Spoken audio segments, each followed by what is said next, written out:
नीतीश कुमार चाहे जितना भी बेहतर प्लान बना लें, लेकिन शक के दायरे में ज़रूर रहते हैं। और ख़ास करके नीतीश कुमार तब शक के दायरे में और रहते हैं जब वो अपने पार्टनर के साथ बहुत सारी चीज़ें छुपाते हैं या फिर अपने फैसले थोपते हैं। आपको बता दें कि लगातार पिछले 18 वर्षों से नीतीश कुमार बिहार की गद्दी पर काबिज हैं और इस बीच में उनके कई पार्टनर बदले हैं। कभी वो महागठबंधन तो कभी एनडीए के साथ रहते हैं, लेकिन इन सब के बावजूद नीतीश कुमार अपनी ही रणनीतियों और नीतियों पर काम करते हैं। लेकिन नीतीश कुमार जब लालू प्रसाद के साथ आते हैं तो बहुत सारी चीज़ें बदल जाती है। कहीं ना कहीं एक प्रेशर में रहते हैं नीतीश कुमार कि क्या होगा और किस तरह से वो अपने रणनीति को आगे बढ़ाएंगे। कहीं ऐसा तो नहीं कि लालू प्रसाद उनकी रणनीति को मात दे देंगे। इसके कारण नीतीश कुमार अलग अलग तरह के तरीके अपनाते रहते हैं, जिससे कि लालू प्रसाद को मौका नहीं मिले कुछ सोचने और समझने का, और नीतीश कुमार अपनी रणनीति और अपनी सरकार अपने ही हिसाब से चलाते रहे। आपको बता दें कि इसी का एक प्रतिफल है जातीय गणना। जातीय गणना ने कहीं ना कहीं अब एक नई तरह का सोच पैदा कर दिया है और नई चर्चा भी शुरू हो गई है। 2 अक्टूबर को बिहार में जातीय गणना की रिपोर्ट आई और इसे सार्वजनिक होने के बाद आंकड़ों पर सवाल उठने लगे हैं। भारतीय जनता पार्टी लगातार इसे लेकर सवाल उठा रही है, तो वहीं महागठबंधन के भी कई घटक दल हैं, कई साथी हैं जो सवाल उठा रहे हैं। तो ये इतना समझ लीजिए कि राष्ट्रीय जनता दल और जनता दल यूनाइटेड जो बड़ी घटक दल है, उनके भीतर से भी अब स्वर उठने लगे हैं। इसके बाद कहीं ना कहीं इस पर सवाल तो निश्चित रूप से खड़ा होता है, और यही सवाल नहीं खड़ा होता है, इसके साथ साथ ये भी सवाल खड़ा होता है कि आखिर नीतीश कुमार करना क्या चाहते हैं। जो परिस्थितियाँ बनी हैं, जो स्थिति सामने आई है, उसको देख करके इतना तो साफ लगता है कि कहीं ना कहीं नीतीश कुमार ने जो किया है वो बैकफायर न कर जाए।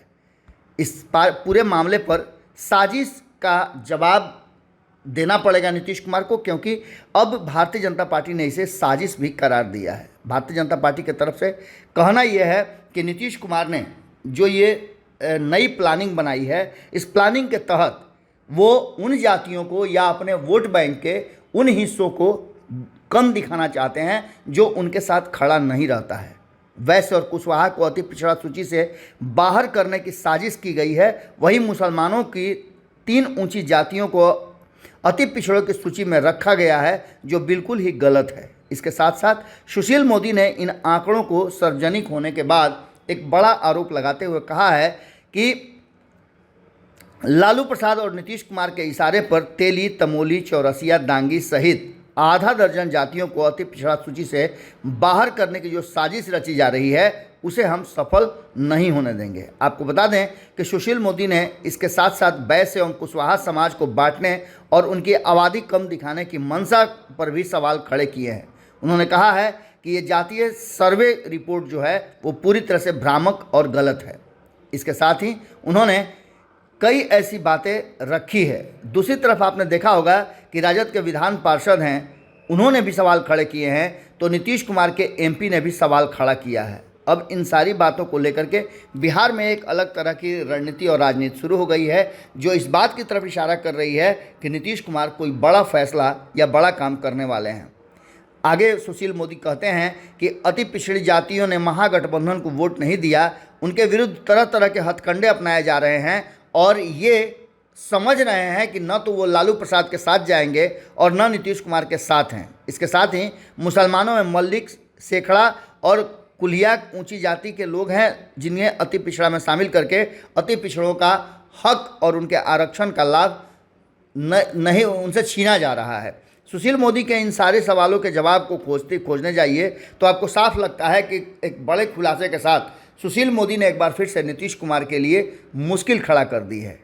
इतना ही नहीं, सुशील मोदी ने यह भी कहा है, खास करके मुसलमानों की बात करें तो जिन्हें शेर शाहवादी जाति का बताया गया है, वे बांग्लादेशी हैं और बांग्ला बोलते हैं। सुरजापुरी को मुस्लिम जाति दिखाया गया है, जबकि सुरजापुरी भाषा है।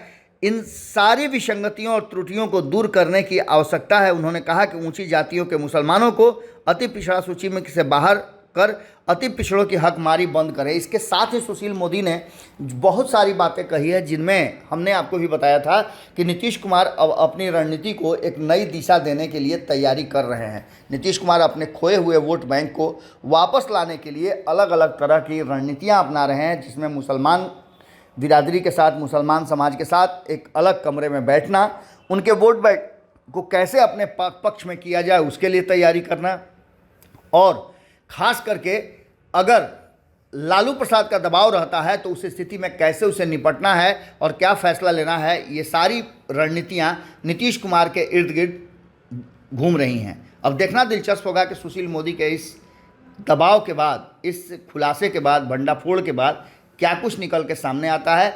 हंगामा तो शुरू हो चुका है। कल ही आपने देखा कि चंद्रवंशी समाज के लोगों ने सारे आपसी भेद को भुला करके अलग अलग पार्टियों के लोग एक जगह इकट्ठा हुए और अपनी जातीय गणना और सर्वे में जो कमी है उसको लेकर के, अपनी संख्या को कम बताए जाने के लेकर के हंगामा कर रहे हैं और धरना प्रदर्शन कर रहे हैं। अब देखना होगा कि नीतीश कुमार पर कितना दबाव पड़ता है और नीतीश कुमार क्या फैसला लेते हैं। जुड़े रहिएगा भारत लाइव के साथ, खबरों का सिलसिला लगातार जारी है। बहुत बहुत धन्यवाद। अगर ये वीडियो पसंद आई और वह बिहार के राजनीति और बिहारियत से सरोकार रखेनी तो सब्सक्राइब बटन दबा के चैनल के सब्सक्राइब कर ली। ओजे एगो घंटी बा, ओकरा बटन दबा देला से कुल सटीक और मारक खबर रुआ मुफ्त में मिल जाई।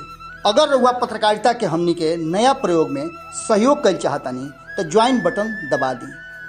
पेटीएम नंबर नोट कर ली 9386816700। धन्यवाद।